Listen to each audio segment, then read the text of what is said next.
Béni soit l'Éternel, nous bénissons l'Éternel pour ce moment qu'il nous accorde. Nous louons l'Éternel, notre Dieu, pour sa fidélité. Voilà, nous sommes à notre rendez-vous, nous sommes là pour pouvoir continuer notre enseignement que nous avons commencé il y a quelque temps.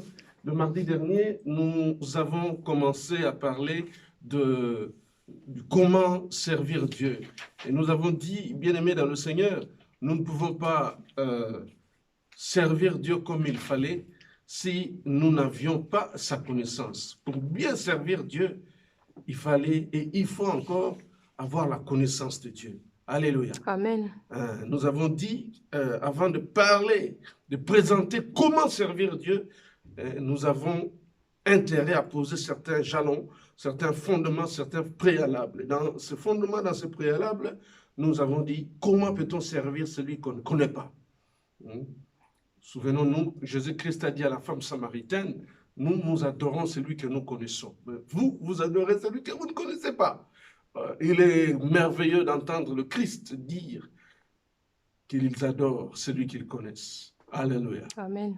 Alléluia. Amen. Donc, pour bien servir Dieu et pour bien adorer aussi l'Éternel, il faut le connaître. Nous avons lu Osée chapitre 4, verset 6, Osée 6, 6, et puis Jean chapitre 4, verset 22.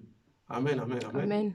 Amen. Et donc, nous avons avancé suffisamment sur ce point. Nous avons dit, il faut apprendre à connaître qui est Dieu. Qui est Dieu? Notre Dieu, nous avons essayé d'analyser ses différents attributs. Nous avons dit, il est Yahweh, il est Seigneur Adonai, il est Dieu Tout-Puissant El Shaddai, il est Dieu Très-Haut El Elyon, il est Dieu d'éternité El Olam, il est Dieu puissant El Gibor, il est éternel Dieu, il est Yahweh Elohim, donc il est Seigneur éternel, il est Adonai Yahweh, il est l'éternel des armées, il est Yahweh Sabaoth. 1 Samuel chapitre 1, verset 3. Et nous avons beaucoup avancé dans ce sens. Et nous avons dit non seulement dans cette dimension qu'il fallait avoir la connaissance du Dieu qu'on est censé servir, mais il fallait aussi avoir la connaissance de sa volonté. Amen. Amen. De sa volonté. C'est de ça que nous avons parlé le mardi passé. Nous nous souvenons dans la prière que le Seigneur Jésus-Christ nous a montrée dans Matthieu chapitre 6. Le Seigneur dit, voici comment vous devez prier. Dans l'introduction, il est dit, notre Père qui es aux cieux, 1, que ton nom soit sanctifié, 2, que ton règne vienne, 3, que ta volonté qui est faite au ciel soit faite aussi sur la terre. Amen. Alléluia. Amen. La volonté de Dieu. Nous devons apprendre à connaître la volonté de Dieu. D'abord, nous avons posé la question de savoir pourquoi nous devons apprendre à connaître la volonté de Dieu.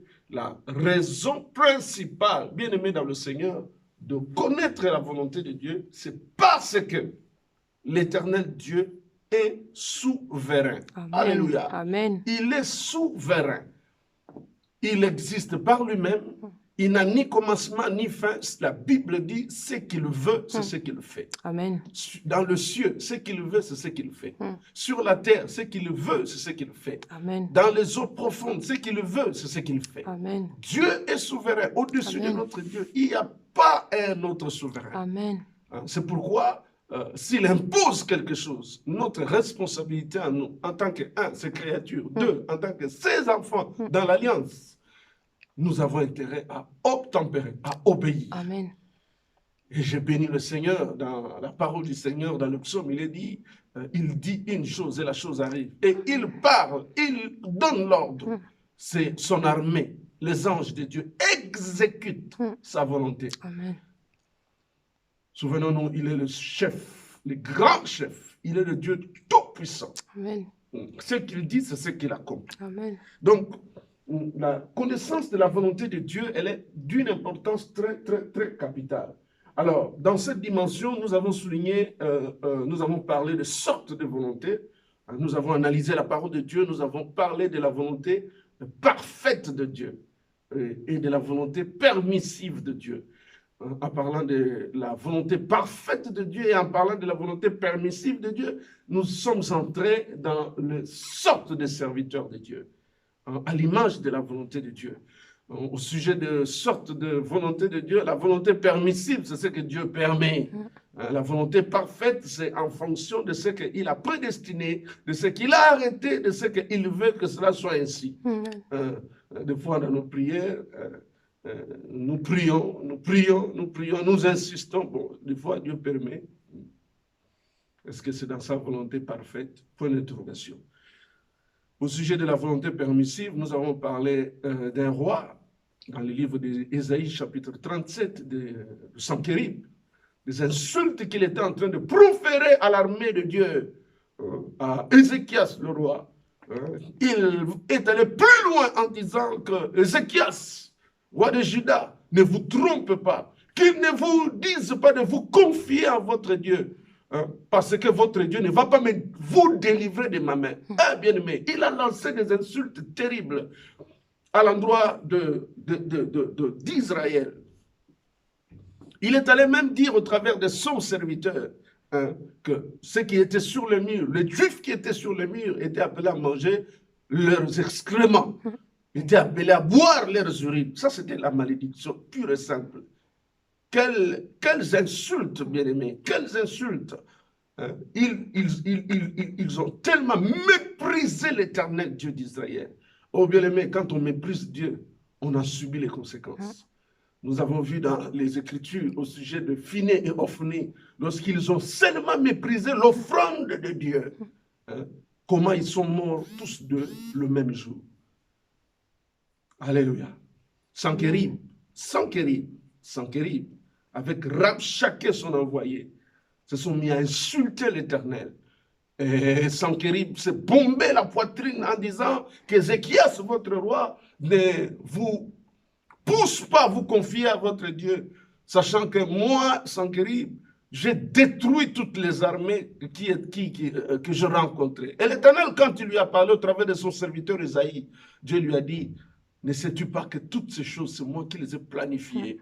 Et j'ai permis que toi, Sanchérib, que tu puisses avoir la victoire sur tes adversaires. C'est moi, l'Éternel, qui ai permis. Et nous connaissons la suite. Quelle était la fin du roi Sanchérib? Et je bénis le Seigneur parce que quand je lis ces Écritures avec un seul ange de Dieu, dans le livre d'Ésaïe chapitre 37, un seul ange a tué 185 000 hommes. Lisez Ésaïe 37, le verset 36 jusqu'au verset 38. La prophétie que le prophète Ésaïe a déclarée dans Ésaïe 37, à partir du verset 21, cette prophétie s'est accomplie. Il ne faut pas mépriser Dieu. Dieu est souverain. Amen. Et donc, nous avons dit par rapport au modèle, c'est là où nous nous sommes arrêtés, au modèle de serviteurs de Dieu en lien avec la volonté de Dieu. Nous avons des serviteurs qui cherchent et qui marchent selon la volonté parfaite de Dieu. Des serviteurs qui cherchent et qui marchent selon la volonté parfaite de Dieu. Oh, béni soit le Seigneur Jésus-Christ. En lien avec ce type de serviteurs, le premier, nous retrouvons notre maître, Jésus-Christ de Nazareth. Alléluia. Amen. Qui dit, ma nourriture est de faire et d'accomplir la volonté de mon Dieu, celui qui m'a envoyé. Lisez Jean chapitre 4, verset 34. Et j'aime encore cette dimension dans Gethsemane ou dans Matthieu chapitre 26. Il est en prière. Il est à la quête, à la recherche de la volonté parfaite de Dieu. Il prie, il mobilise les 12 pour prier avec lui. Il prend dans sa toute première ceinture Pierre, Jean et Jacques. Pierre, Jean et Jacques, ses compagnons de service. Il les mobilise dans sa première ceinture, Pierre, Jean et Jacques. Ils vont prier avec lui dans Matthieu 26, 39. Il cherche la volonté parfaite de Dieu. Il va dire au Père, Père, s'il est possible que cette coupe s'éloigne de moi. Toutefois, non pas ma volonté, mais que ta volonté parfaite s'accomplisse. Alléluia. Amen. Il réitérera la même chose au verset 42 et au verset 44. Quand il va revenir voir les disciples, il trouve les disciples en train de somnoler. Réveille-toi, toi qui dors. Réveille-toi dans la prière. Réveille-toi, le temps est mauvais. La prière est une puissance. Amen. La prière te permet de pénétrer les dimensions surnaturelles de Dieu. Oh, amen avec moi. Amen.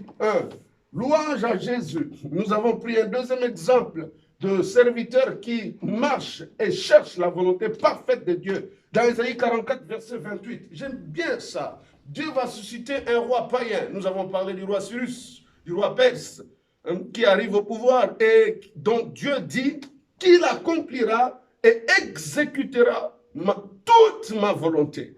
Alléluia. Amen. Le roi Cyrus qui a rebâti, qui a ordonné la reconstruction de la muraille, du temple de Jérusalem et de Jérusalem même. Lisez Esdras, lisez Néhémie. Toujours dans Ésaïe 44, et là, un peu vers la fin, vous allez voir, Dieu dit qu'il appelle le roi Cyrus comme son berger, comme son serviteur bien-aimé. Quelle dimension! Voilà. Donc, deuxième type de serviteur par rapport à la volonté de Dieu, nous avons dit ceux qui cherchent et qui marchent selon la volonté permissive de Dieu.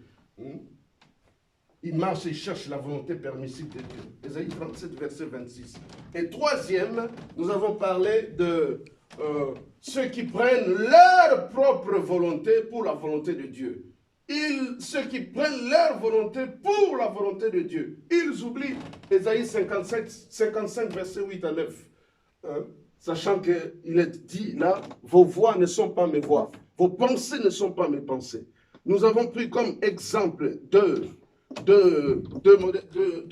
exemples dans Ézéchiel 28, verset 1 à 6. Dieu s'adresse au prince de Tyr. Le verset 1 le dit, 2 le dit, et le verset 6, il dit, puisque tu prends ta volonté comme étant ma volonté, lisez, vous allez voir les conclusions. Nous avons pris un deuxième exemple de 1 Samuel chapitre 15 au sujet du roi Saül. Du roi Saül qui connaissait parfaitement, qui avait des instructions au sujet d'Amalek. Oh, est-ce que je suis avec toi? Amen. Dieu dans sa suprématie. Lisez Exode chapitre 17. Dans Exode chapitre 17, la Bible dit, Amalek vient combattre Israël à Rephidim. Amalek qui vient barrer la route à Israël. Dieu avait dans son plan décidé qu'Israël entre dans sa destinée. Oh, dis Amen avec moi. Amen. Oh, laisse-moi prophétiser encore que tu entreras dans ta destinée. Amen. Ce vent ne va pas t'atteindre. Amen. Tu es condamné à entrer dans ta destinée. Amen. Israël veut entrer dans sa destinée, mais il y a un peuple, Amalek, qui vient barrer la route, barrer le chemin à Israël d'entrer dans sa destinée. Amalek vient combattre. Et la Bible dit des années après, quand vous lisez Exode 17, vous allez voir bien que Dieu dit, ordonne à son serviteur Moïse que la mémoire d'Amalek soit effacée. Et la Bible dira que des années plus tard, Dieu vient se souvenir de ce qu'il avait dit à son serviteur Moïse au sujet de la disparition de la race d'Amalek. Et il va susciter un roi qui s'appelle Saül. Et d'ailleurs, ce même roi, Saül, n'était pas de la race royale. Quand vous lisez la prophétie dans Genèse chapitre 49, vous allez voir, bien aimé, c'est bien marqué que dans la famille royale, dans la prédestination, dans la lumière de la prophétie, à la lumière de la prophétie, le roi ne pouvait provenir que de la tribu de Juda. Mais Dieu, dans sa suprématie, est allé au-delà de la prophétie faite par son serviteur. Dieu est allé au-delà. Dieu va dans une famille qui n'est pas la famille de roi. Je disais, lisez Genèse chapitre 49, vous allez voir la prophétie au sujet de la tribu de Juda. De la tribu de Juda. Au sujet de la tribu de Juda, il a bien été dit que le spectre ne s'éloignera point de Juda, ni le bâton souverain d'entre les pieds, jusqu'à ce que Shiloh vienne et que le peuple lui obéisse. Le roi ne devait sortir que de la famille de Juda. Mais dans 1 Samuel chapitre 15, le premier roi, chapitre 9, 10 déjà, le premier roi d'Israël ne vient pas de la famille de Juda, mais Dieu va faire sortir un roi d'une autre famille, mais avec comme objectif de pouvoir s'atteler à accomplir la prophétie de Exode chapitre 17 au sujet de la disparition d'Amalek. Dieu va donc aller choisir Saül. Dieu va choisir Saül dans l'objectif d'éliminer, de mettre terme à la race d'Amalek qui barra la route à Israël. Mais malheureusement, Saül Saül, le roi, connaissant la volonté de Dieu, Dieu lui a clairement stipulé au travers du prophète Samuel que tu voueras l'interdit. Tu détruiras tout. Mais nous connaissons la suite. Saül va épargner ce qui était meilleur à ses yeux. Nous connaissons comme Dieu a dit, l'obéissance vaut mieux que le sacrifice. Alléluia. Amen. Je voudrais, bien aimé, pour continuer dans cette dimension d'exemple, souligner un élément très important aussi. Un autre exemple que le Saint-Esprit m'a beaucoup parlé aujourd'hui. J'ai pris beaucoup de temps à méditer là-dessus. Hein, le prophète Balaam. Le prophète Balaam. Le prophète Balaam dans le livre des Nombres. Dans le livre des Nombres, Dieu lui avait clairement stipulé ce qu'il fallait faire. Il ne fallait pas aller avec Balak, le roi. Il ne fallait pas aller avec lui. Dieu lui a clairement dit, le roi Balak va envoyer des messagers, afin que Balaam vienne maudire Israël. Israël est en train de marcher, direction terre promise. Mais Balak, roi de Moab, je suis dans Nombre chapitre 22, va se rendre compte que Israël est très dangereux. Quand Israël sort de l'Égypte, Israël va de triomphe en triomphe, de gloire en gloire, de victoire en victoire. Il apprendra les dégâts que Israël a fait aux Amoréens. Lisez le chapitre 21 du livre des Nombres. Vous allez voir les dégâts qu'Israël a fait aux Amoréens. Alors, Balak, le roi de Moab, va envoyer ses messagers pour que Balaam vienne maudire Israël. J'ai beaucoup médité cette parole au sujet du terrain spirituel du combat. Balak a la notion de la malédiction et de la bénédiction. Et Balak, comme roi de Moab, il dit, si j'appelle un homme de Dieu, regardez bien aimé, même la dimension de la considération de l'homme de Dieu, même si c'était dans le sens négatif pour maudire Israël, mais quelle considération le roi Balak a de faire appel à un homme de Dieu. Ne négligez pas les hommes de Dieu. Ne négligez pas. Ce sont des bénédictions pour nous. Amen. Ne parlez pas mal à ce temps avec tout ce qui est en train de se passer. J'ai entendu des choses, j'ai vu des images, on envoie des images, on injurie des pasteurs. Bien aimés, ce sont nos bénédictions. Prions pour eux. Amen. Prions pour eux. Si nous savions la charge qu'ils ont, si nous savions comment ils prient pour nous, si nous savions comment ils jeûnent pour nous, toi tu es en train de manger, tu es bien. Mais tu ne sais pas combien de temps ton pasteur passe pour prier pour toi. Combien de temps il dort par terre pour prier pour toi. Bénissons-les dans nos prières. Amen. Bien-aimé, Balak fait appel à Balaam. Il envoie des messagers. Il a la notion de la bénédiction et de la malédiction. D'abord, il a peur de la terreur d'Israël. Il entend qu'Israël arrive. Israël a fait des dégâts chez les Amoréens. Est-ce que je suis avec toi? Amen. Israël a fait des dégâts chez les Amoréens. Nombre chapitre 21. Et qu'est-ce que Balak va faire? Il envoie des messages. Il a la notion de la bénédiction et de la malédiction. Il dit que il faut que j'arrête la progression de ce peuple. Et donc, qu'un homme de Dieu vienne déclarer des paroles de malédiction, alors Israël sera maudit. Et Israël ne pourra pas avancer. Mais il oublie que la peur qu'il avait, lisez bien Nombre chapitre 21, la peur qu'il a eue, la terreur qu'il a eue, c'est Dieu qui avait prophétisé cette terreur dans Exode chapitre 23. Dieu a dit, vous servirez l'Éternel et l'Éternel bénira vos eaux. L'Éternel dira que j'enverrai devant toi Israël la terreur. Donc la terreur va te précéder. Israël, la terreur va te précéder. J'envoie la terreur s'occupe du peuple au devant de qui tu vas. Et c'est ce qui s'est accompli également avec, bien aimé dans le Seigneur, le roi Balak. Il a peur. Il entend qu'Israël va de triomphe en triomphe. Alors il va faire recours à Balaam pour maudire Israël. il envoie des présents. Quand les messagers de roi Balak arrivent, je suis donc dans Nombre, chapitre 22, chapitre 23. Quand les messagers de Balak arrivent chez Balaam, homme de Dieu, prophète, Dieu vient la nuit dire au prophète Balaam, qui sont ces gens qui sont chez toi? Qui sont-ils? Tu n'iras pas avec eux. Tu n'iras pas maudire ce que moi, l'Éternel, j'ai béni.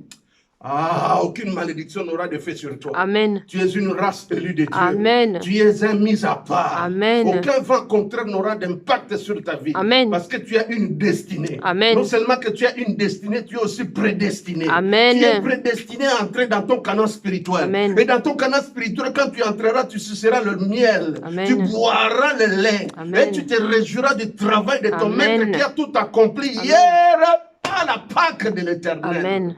Qui a écrasé la tête du serpent. Amen. Bien-aimé dans le Seigneur, Dieu dit à Balaam, qui sont ces messagers qui sont devant toi?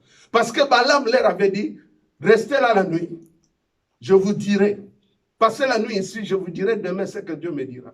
Alléluia. Amen. Mais Dieu vient. Dieu pose la question à son serviteur, le prophète Balaam, qui sont ces gens qui sont chez toi? Alléluia. Amen. Qui sont-ils? Qui sont-ils? Bien-aimés, qui sont-ils? Nombre chapitre 22, verset 9. Dieu vint à Balaam et dit, qui sont ces hommes que tu as chez toi? Balaam répondit à Dieu, Balak, fils de Tsippor, roi de Moab, les a envoyés pour me dire, voici un peuple sorti d'Égypte et il couvre la surface de la terre. Viens donc, maudis-le peut-être. Pourrais-je les combattre et les chasserai-je? Donc, Balak a la notion que si la malédiction reste sur Israël, c'est alors que lui, il aura le dessus sur Israël. Alléluia. Amen. Mais écoutez la réponse de Dieu. La réponse de Dieu est claire. C'est là où nous parlons de la volonté de Dieu, de la volonté parfaite de Dieu. Le verset 12 dit ceci. Le verset 12 dit, Dieu dit à Balaam, tu n'iras point avec eux. Tu ne maudiras point ce peuple, car il est comment? Béni. Oh, alléluia. Amen. La volonté parfaite de Dieu. Le verset 12 de Nombre 22 dit, Dieu dit à Balaam, tu n'iras point avec eux et tu ne maudiras point ce peuple car il est béni. Tu ne maudiras point ce peuple car il est béni. Aucune malédiction n'aura effet sur toi. Amen. La Bible dit toute malédiction sans cause n'a aucun effet sur toi. Amen. Je déclare que les autels sont en train de construire les serviteurs de Balak contre ta vie, contre ton avenir, n'aura aucun effet. Amen. Car il est écrit l'enchantement, la divination n'a aucun pouvoir sur Amen. Israël. Car il est écrit, bien-aimé, que les portes de ce jour de mort ne prévendront point contre l'église. Amen. Tu es l'église de Dieu. Amen. Ma Bible dit dans le livre de Jean, au chapitre 10, que ce que Dieu tient dans sa main, personne ne peut le ravir. Amen. Oh bien-aimé, ta vie est dans Christ. Amen. Et Christ est dans le Père. Amen. Qui va te ravir de la main de Dieu? Son. Reste tranquille, garde la foi. Ce qui te rend agréable à Dieu. Amen. Et pousse Dieu de pouvoir agir dans ta vie. Est-ce que je suis avec toi? Amen. Bien-aimé, la volonté parfaite de Dieu. La volonté parfaite de Dieu. Regardez avec moi. Ce troisième exemple, la volonté parfaite de Dieu dans Nombre chapitre 22, Dieu exprime sa volonté. La volonté parfaite de Dieu, c'est là. Parce que Dieu avait déjà béni Israël dans les entrailles d'Abraham. Dieu, louange à Jésus. Nous sommes dans la continuité de notre message. Dieu, dans Genèse chapitre 15, écoutez, le verset 14 et jusqu'au verset 16, Dieu avait déjà donné Canaan à Israël. Donc, malgré la malédiction, malgré la demande de Balak d'aller chercher Balaam pour maudire Israël, Dieu avait déjà béni. Entre le supérieur et l'inférieur, la Bible dit dans Hébreux 7, c'est le supérieur qui bénit l'inférieur. Quand le supérieur bénit l'inférieur, qui est celui qui va venir enlever la bénédiction. Dieu exprime clairement sa volonté ici, que Balaam, tu n'iras pas avec eux. Mais bien aimé, ce qui est triste, nous connaissons la doctrine de Balaam, dont Apocalypse déclare. Le prophète Balaam, au lieu de rester sur ça, malgré ça, il va quand même aller. Nous connaissons la suite, bien aimé. Lorsqu'il s'est déplacé, lorsqu'il s'est levé, lorsqu'il a pris le chemin avec le deuxième groupe d'envoyés. Parce qu'il avait d'abord dit, il avait refusé. Les premiers messagers sont rentrés dire à Balak que non, le prophète Balaam a refusé. Mais le roi Balak va renvoyer encore un deuxième groupe, des gens beaucoup plus considérés, avec encore un grand groupe, un grand nombre d'envoyés. Alors que la volonté parfaite de Dieu dans Nombre 22:12 était claire. Tu n'iras pas et tu ne maudiras pas. Mais il va se laisser corrompre. Il va aller avec le deuxième groupe. Nous connaissons la suite des événements alors qu'il se déplaçait. C'est là où Dieu va faire intervenir l'ange avec une épée nue. L'épée nue, bien aimé, signe du jugement. Le jugement est imminent. Dieu va faire parler l'ânesse. L'ânesse va parler. L'ange de l'Éternel va se mettre devant l'ânesse avec l'épée nue. Balaam, le prophète, va frapper à 3 reprises l'ânesse jusqu'à ce que Dieu va ouvrir la bouche de l'ânesse. L'ânesse va parler. Pourquoi me frappes-tu? Ne vois-tu pas ce qui est devant moi? Et Dieu va ouvrir les yeux du prophète Balaam pour voir qu'il y avait un danger. Il y avait un ange devant lui avec l'épée. L'épée qui n'était pas... l'épée qui était complètement nue, c'est-à-dire le jugement était là. Et l'ange dira au prophète Balaam, j'étais prêt à détruire ta vie. Alléluia. Amen. Alléluia. Amen. Alléluia. Amen. Nous n'avons pas le temps de... Nous avons autre chose à voir. Mais prenez le temps de lire Nombre chapitre 22, Nombre chapitre 23 et Nombre chapitre 24. Bien-aimés dans le Seigneur, jusqu'à ce que Dieu va souligner 2 notions que nous soulignons ici qui sont très importantes. La notion de la voie de la perdition. Alléluia. Amen. Nous voulons dire ici, ceux qui prennent leur volonté pour la volonté de Dieu. Ceux qui prennent leur propre volonté, ils connaissent la volonté de Dieu, mais ils sabotent la volonté de Dieu. La Bible dit, dans ce cas de figure, l'ange dira au verset 32 de Nombre 22, l'ange de l'Éternel lui dit, pourquoi vas-tu? Pourquoi as-tu frappé ton ânesse déjà 3 fois? Voici, je suis sorti pour te résister, car je te vois suivre un chemin qui mène à la perdition. Nous voulons dire quoi ici? Nous voulons dire, bien-aimés, dans le Seigneur, ceux qui prennent leur volonté pour la volonté de Dieu, qui oublient Ésaïe 55, versets 8 à 9, ils empruntent une voie de la perdition. Et non seulement qu'ils empruntent une voie de la perdition, mais l'apôtre Pierre dira au sujet de leur comportement, dans le livre de 2 Pierre, chapitre 2, versets 15 à 16, lorsque l'apôtre Pierre fait allusion à la doctrine de Balaam, l'apôtre Pierre, dans 2 Pierre, chapitre 2, versets 15 à 16, laissez-moi le lire, c'est très important. La Bible dit, l'apôtre Pierre déclare, 2 Pierre, chapitre 2, versets 15 à 16, il dit, après avoir quitté les droits chemins,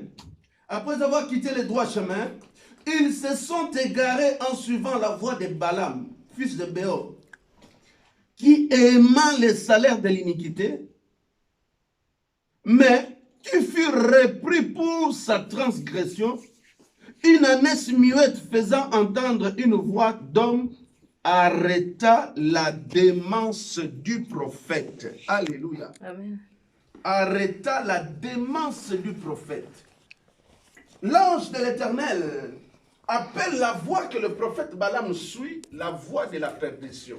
Et non seulement qu'il y a la notion de la voix de la perdition, ceux qui prennent leur volonté pour la volonté de Dieu, oubliant Ésaïe 55, versets 8 à 9, nous complétons, prennent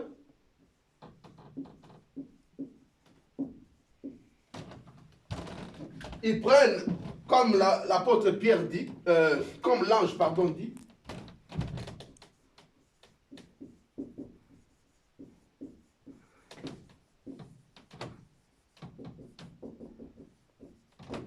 la voie de la perdition. Exactement ce que Dieu dit ici, dans Ézéchiel 28.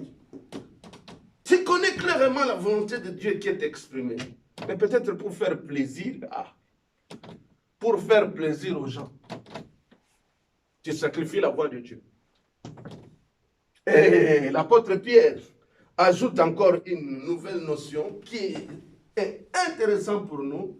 Il parle de la démence du prophète. La démence du prophète. Dans 2 Pierre, chapitre 2, verset 16. Il dit, c'est l'ânesse qui vient arrêter la démence du prophète. La démence, manque d'intelligence. Une démence, c'est une altération de fonction cognitive. Quand on parle de la démence, dans la démence, nous avons la maladie d'Alzheimer, par exemple. Et une démence, c'est une altération de la fonction cognitive supérieure, telle qu'il y a des répercussions sur la réadaptation psychosociale de l'individu. Donc, il y a quelque chose dans la tête, les choses ne sont plus normales.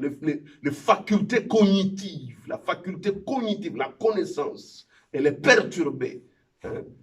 On ne sait plus distinguer le temps, on n'a plus notion du temps, on n'a plus notion de l'espace. Il y a l'altération de la fonction cognitive supérieure. C'est ça la démence. Et l'apôtre Pierre, dans 2 Pierre, chapitre... dans 2 Pierre que nous venons de citer tout à l'heure, l'apôtre Pierre dit que c'est de la démence du prophète. La démence du prophète. Et qu'est-ce qui va permettre d'arrêter la démence du prophète? C'est le fait que Dieu va ouvrir la bouche à l'ânesse de pouvoir parler. J'aime bien cette notion. Permettez-moi de le relire. La voix de la perdition qui s'explique par la démence du prophète. Le verset 16, il dit, 2 Pierre 2, verset 16, mais qui fut repris pour sa transgression, une ânesse muette faisant entendre une voix d'homme arrêta la démence du prophète. La démence du prophète. Gardez bien cette notion. Démence. Démence. Manque d'intelligence.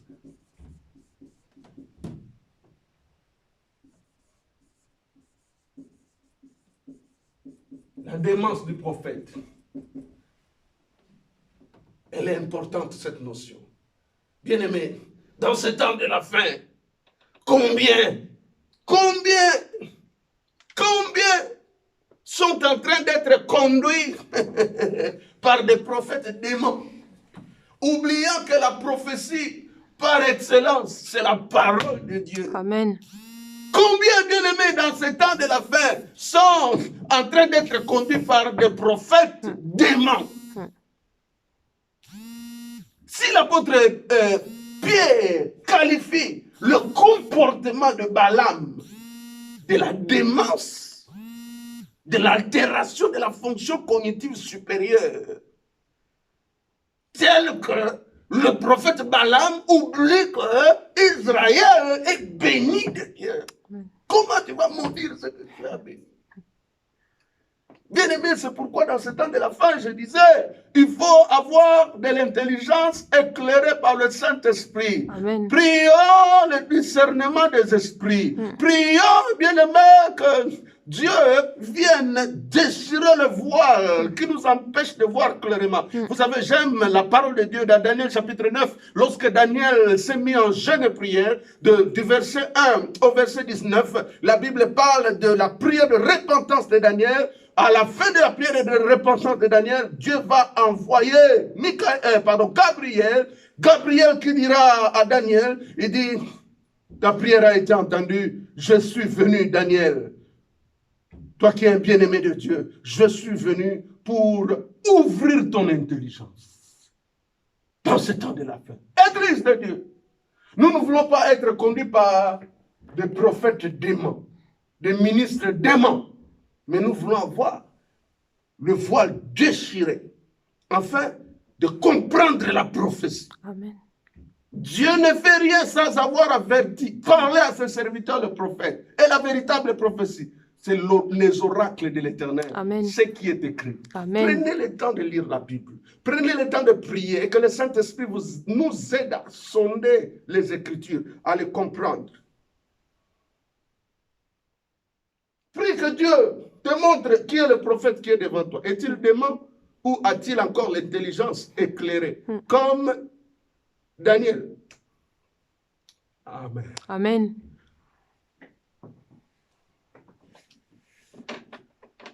On va avancer. Amen. Amen. Amen. Amen. Ce n'est pas le pasteur Samuel qui a écrit 2 Pierre chapitre 2, le verset 16. L'apôtre Pierre qui l'a écrit, il a été inspiré.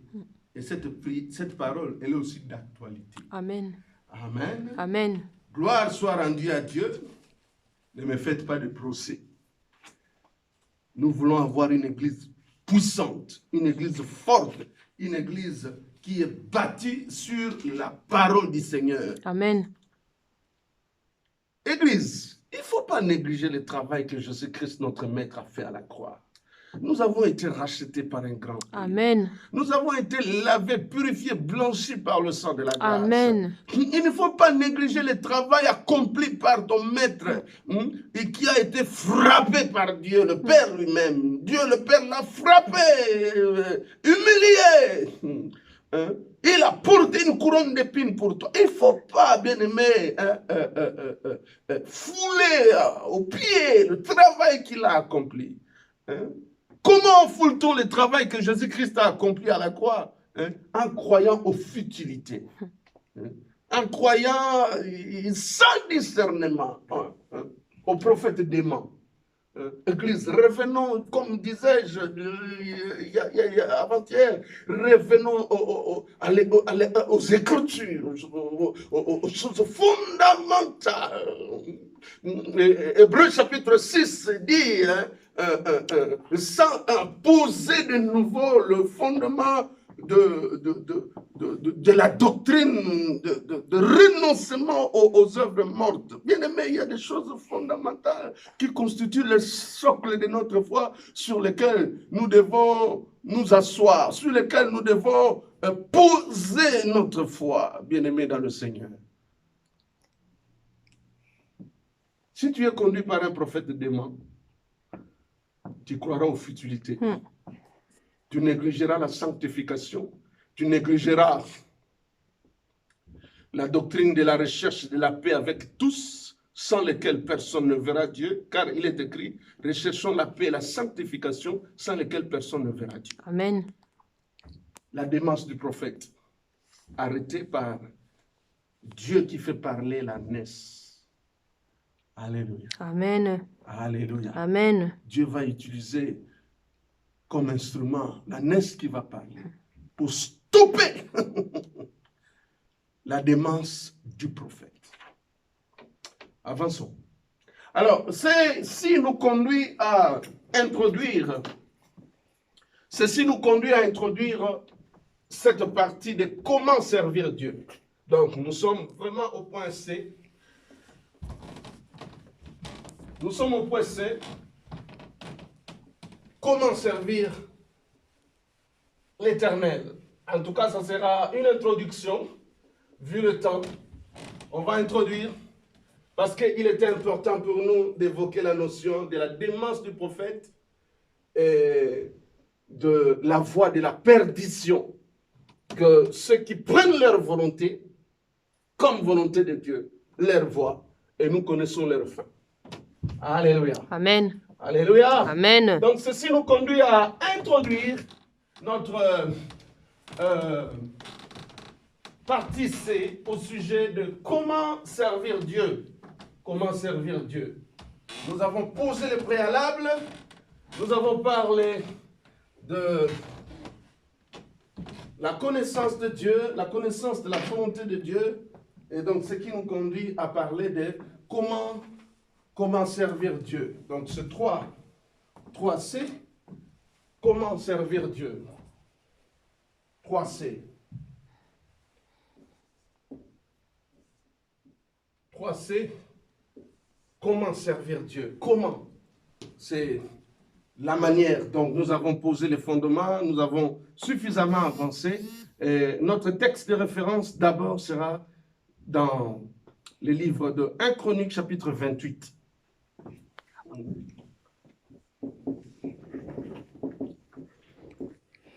Nous partons de 1 Chronique.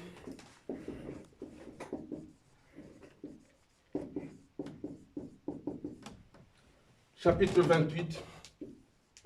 Notre verset clé, c'est le verset 9. Dans 1 Chronique chapitre 28, c'est David qui est en train de s'adresser à son fils, le roi Salomon, au sujet de la construction du temple. Alléluia. Amen. Au sujet de la construction du temple, nous savons en effet que le roi David a l'initiative de pouvoir construire pour Dieu le temple de Jérusalem, hein, et Dieu lui apparaîtra pour lui dire, ce n'est pas toi qui me bâtiras, le temple, ce sera ton fils. Écoutez ce que dit la parole de Dieu dans 1 Chronique chapitre 28, verset 9. Je me permets de le lire. On va juste introduire aujourd'hui le reste. On le verra la semaine prochaine. La Bible dit, « Et toi, Salomon, mon fils, connais le Dieu de ton père et sers-le d'un cœur dévoué et d'une âme bien disposée, car l'Éternel sonde tous les cœurs et pénètre tous les desseins et toutes les pensées. Si tu les cherches, il se laissera trouver par toi. Mais si tu l'abandonnes, il te rejettera pour toujours. » Je reviens, bien-aimé. Je sens une pensée monter dans mon cœur. Je reviens sur ce que j'étais en train de dire. Bien-aimé, il ne faut pas fouler la grâce de Dieu aux pieds. Il ne faut pas mépriser le travail que Jésus-Christ a accompli à la croix de Golgotha. Le travail que Christ a accompli à la croix de Golgotha, c'est dans le but de racheter son Église. Son Église a du prix à ses yeux. Amen. Comme Israël, dans Ésaïe chapitre 43, a du prix aux yeux de l'Éternel. Israël, Dieu a dit, pour Israël, je donnerai des nations. Pour toi, je donnerai Amen. des hommes. Amen. Je donnerai des hommes. Amen. Pour toi, Israël. Bien-aimé, l'Église a du prix aux yeux de Christ. Amen. Christ a fait un grand travail. Christ, Jésus, a fait un grand travail. Ne méprisons pas le travail qu'il a fait à la croix. Je suis déçu de voir deux enfants de Dieu partager des messages qui n'ont ni tête ni queue. Vous savez, quand vous partagez des messages qui n'ont aucun fondement, vous participez au péché. Avant de partager des messages, prenez le temps de lire le contenu. Quand vous lisez le contenu, si ça s'accorde avec la parole du Seigneur, et le Saint-Esprit vous dit, évangélisez, partagez-le. Mais si ce n'est pas le cas, si c'est des prophètes qui sont conduits dans leur démence, vous participez à leur péché. Posez votre foi sur Jean 19, verset 30. Tout est accompli. Amen. Christ, Jésus, ton maître, ton Seigneur, celui qui t'a fait sortir de ses entrailles spirituelles, a battu un grand travail pour te tirer du royaume du ténèbre et te placer dans l'admirable lumière de Dieu. Prends le travail qu'il a accompli avec sérieux. Amen.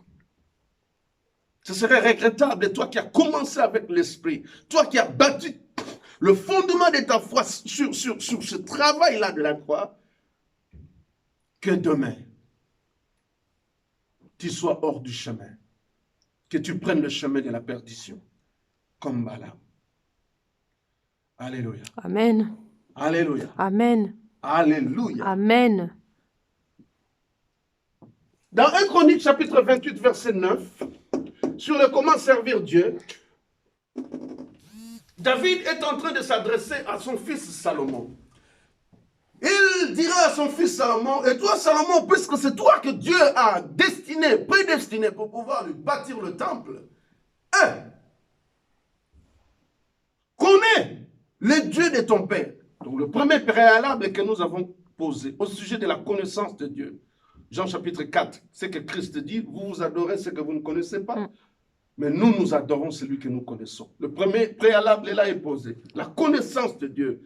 Alors, dans le service maintenant, comment servir Dieu? David exhorte son fils, il dit, sers-le d'un cœur dévoué. Alléluia. Amen. Sers-le d'un cœur dévoué, le service de Dieu, d'un cœur dévoué. Un cœur dévoué, un cœur dévoué, un cœur passionné. Alléluia. Amen. Un cœur passionné, avec volontarisme.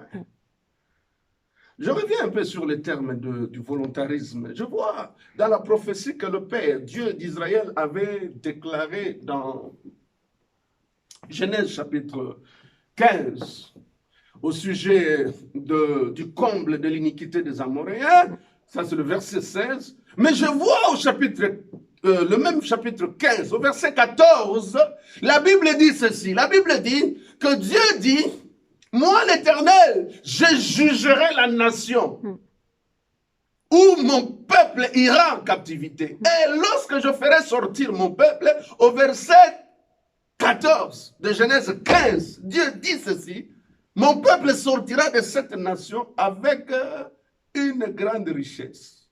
Oh, quelqu'un dit Amen. Amen. Israël sortira de l'esclavage avec une grande richesse. Tout ce qui était sorti d'Israël, tout ce qui était sorti, de l'Égypte, qui faisait partie d'Israël, selon la prophétie de Dieu, de Genèse 15, verset 14, quand ils sont sortis, effectivement, ils sont sortis avec beaucoup de richesses. Est-ce que je suis avec toi? Amen. Mais ce qui est extraordinaire, c'est que Dieu avait prédestiné cette richesse-là à pouvoir faire partie du culte. Parce que dans Exode chapitre 25, Dieu vient dire à son serviteur Moïse, il dit Moïse, tu vas me bâtir un sanctuaire, tu vas me bâtir un tabernacle, et tu demanderas l'offrande à tout le peuple. Quand ils sont sortis de l'Égypte, ils sont sortis avec une grande richesse. Mais pour participer à la construction du tabernacle, tu prendras l'offrande de tous ceux qui donneront avec un cœur bien disposé. Alléluia. Amen. Il n'y avait aucun indigent parmi les gens qui sont sortis de l'Égypte. Ils étaient tous riches. Ils sont sortis avec la richesse. Est-ce que je suis avec toi? Amen. Ce n'est pas le passage Samuel qui le dit, mais c'est la prophétie de Dieu. Dans Genèse chapitre 15, verset 14, Dieu a prophétisé. Et effectivement, quand ils sont sortis de l'esclavage, ils sont sortis avec beaucoup de richesses. Amen. Mais maintenant, bien-aimés, le parallèle, quand il faut maintenant demander... L'Éternel parla à Moïse et dit, je suis dans Exode 25, et il dit, parle aux enfants d'Israël qu'ils m'apportent une offrande. Vous la recevrez pour moi de tout homme qui la fera de bon cœur, de bon cœur, de bon cœur, de bon cœur. Ils sont tous riches. Mais pour bâtir le tabernacle, l'offrande, on le prend de la main de gens qui le font de bon cœur. De bon cœur. La disposition du cœur.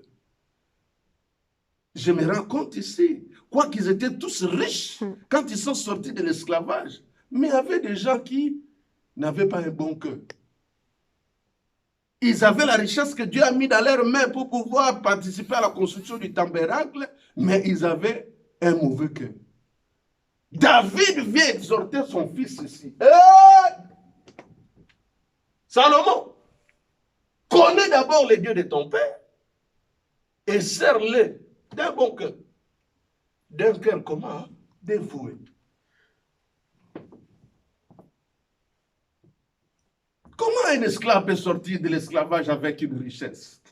Parce que c'était la volonté de Dieu que cette richesse-là contribue à la construction du temple, Amen. du tabernacle. Dans ce temps de confinement, nos églises ont beaucoup de problèmes de loyer, de ceci, de cela. Ce que Dieu a mis dans vos mains, faites-le pour construire le tabernacle de Dieu. Amen. Ça sera une bénédiction. Amen. N'entrez pas dans le jeu des gens qui mal parlent. J'ai suivi des messages qui vont à gauche, à droite, et ceci. N'entrez pas dans le jeu de démence là. Amen. Amen. Donc, nous introduisons ici le premier élément. Le premier élément, une âme bien disposée. Comment servir Dieu? Tu ne peux pas servir Dieu avec un cœur, je ne sais pas comment. Le roi David exhorte son fils, il dit, et toi seulement, mon fils, connais le Dieu de ton père et sers-le d'un cœur dévoué et d'une âme bien disposée. La disposition de l'âme. La disposition de l'âme.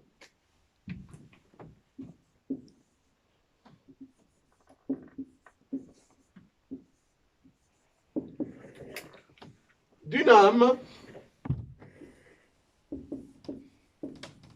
bien disposée. Au sujet de la connaissance, nous en avons déjà parlé. La connaissance, elle est hyper importante. Mais la disposition de l'âme quand on sert Dieu, elle est aussi hyper importante. David dit, service avec un cœur dévoué et avec une âme bien disposée. Âme bien disposée et cœur dévoué. Je mets entre parenthèses le dévouement.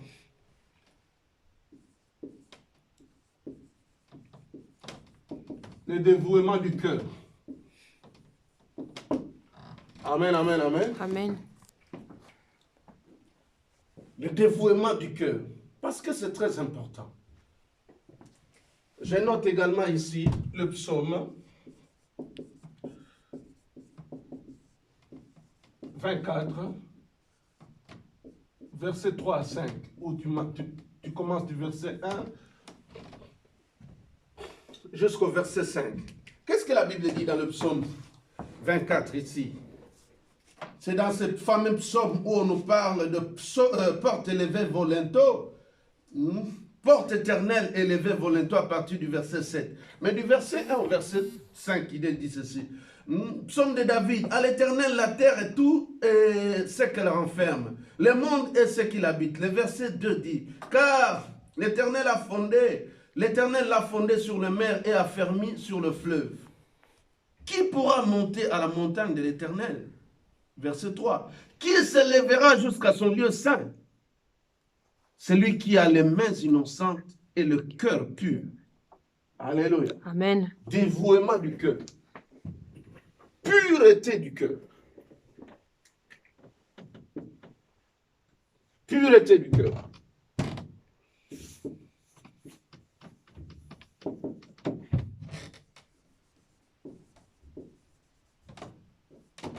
Quand le cœur est impur, comment tu peux servir un Dieu saint? Comment tu peux t'élever jusqu'à son lieu très saint? Comment tu recevras la récompense alors qu'il t'exhorte d'avoir un cœur pur, un cœur dévoué, hein? Un cœur qui s'est pardonné. On va t'insulter, on va te qualifier de tout ce qu'on peut te qualifier. Jésus-Christ a dit, hein, si on a fait de telles choses à l'arbre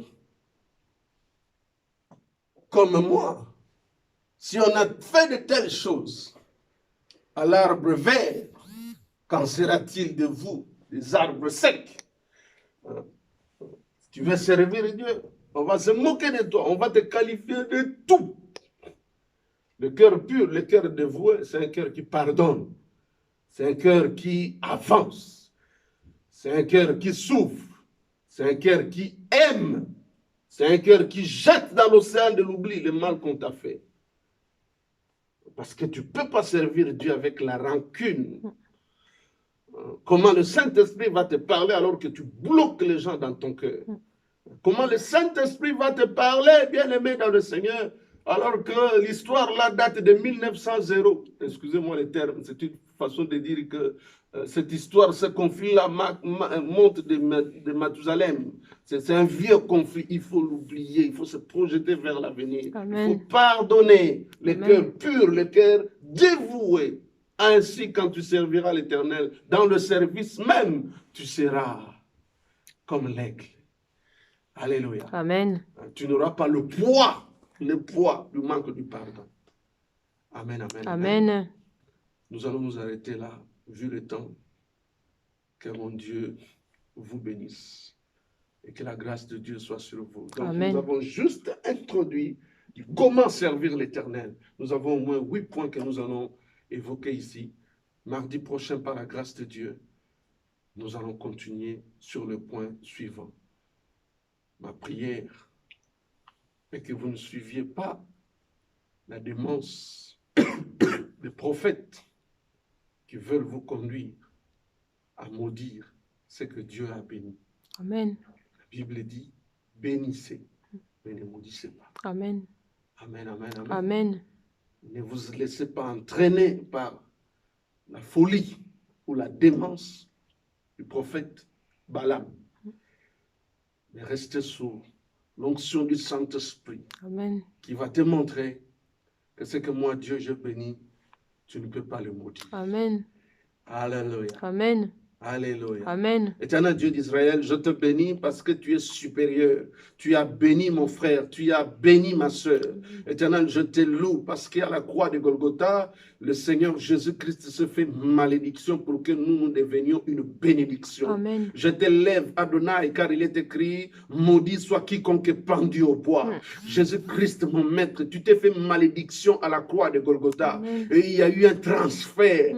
Tu nous as transféré la bénédiction de Dieu. Amen. Car il est écrit, Seigneur notre Dieu, que tous ceux qui ont la foi en Christ sont fils d'Abraham. Amen. Matthieu 1,1 dit que Jésus-Christ, fils de David et fils d'Abraham, nous fondons notre foi sur toi, le Rédempteur, puissant guerrier, Amen. notre salut, le rocher Amen. des âges, Amen. le Seigneur de vie, l'alpha et l'oméga. Amen. Tu es notre Emmanuel. Amen. Tu es la Pâque de Dieu, Amen. dont les conséquences positives sont en train de peser sur nous. Amen. Nous proclamons encore que tu es sorti du tombeau. Amen. Par conséquent, la terre ne peut plus nous retenir. Amen. Nous proclamons encore que les rochers se sont fendus. Par conséquent, nos bénédictions qui sont cachées dans les rochers ont été libérées. Amen. Nous proclamons encore que les sépulcres se sont ouverts. Comme il est écrit dans Matthieu chapitre 27, versets 51 à 53. Les sépulcres se sont ouverts. Et Amen. je déclare au nom de Jésus-Christ de Amen. Nazareth que les sépulcres s'ouvrent. Amen. Ceux qui ont été enterrés sont sortis au Amen. nom de Jésus-Christ. Amen. Aucune mort prématurée dans le nom de Jésus-Christ de Amen. Nazareth. Sur nos fronts, le signe du sang de Jésus. Amen. Sur le poteau de nos maisons et sur les linteaux de nos maisons. Le sang de Jésus-Christ de Amen. Nazareth. Louange à toi, éternel notre Dieu. Nous proclamons aux linteaux de nos maisons, Amen. porte élevez vos linteaux, afin que le roi de gloire fasse son entrée. Amen. Tu es là, au cœur de nos vies. Et c'est toi qui nous fais vivre. Amen. Reçois la gloire, Amen. le Dieu des esprits de prophètes. Reçois la louange, toi qui veilles sur ta bergerie. Amen. Tu gardes tes enfants, Seigneur notre Dieu. Il est écrit que celui qui demeure sous l'abri du Très-Haut repose à l'ombre du Tout-Puissant. Amen. Que ton ombrage préserve la famille de Dieu. Amen. Au nom de Jésus-Christ, mon roi. Amen. Amen. Bonne soirée.